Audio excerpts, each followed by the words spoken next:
Now this is the first step in implementing our landscape plan that Paul put together for us, is making sure everything is graded properly so that when it does rain, the water goes where it needs to go. Now the driveway will be right in here, so any water that hits here will need to go to the front. Any water that hits over here will need to go to that side so that it's not trapped against the house. And then the real tricky part is making sure that all of the water that falls from the roof here is able to navigate right through that gate. So Wesley has his work cut out for him. But if anyone can get it done, this is the guy. The tractor almost becomes an extension of his hands. If you're watching casually, it looks just like he's driving back and forth, but there's no wasted effort here.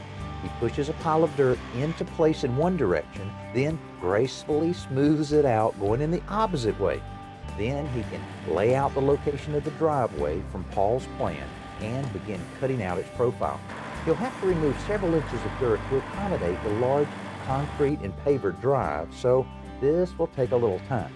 Speaking of pavers, we probably need, depending on the product you decide, probably 7 to 8 inches below finished grade is what needs to be excavated out.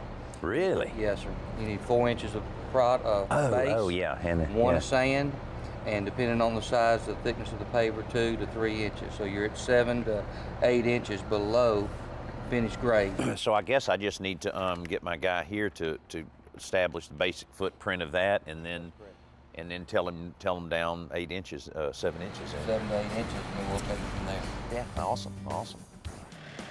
so as soon as Wesley finishes his work in the front, he begins digging out the area for the paver patio in the backyard.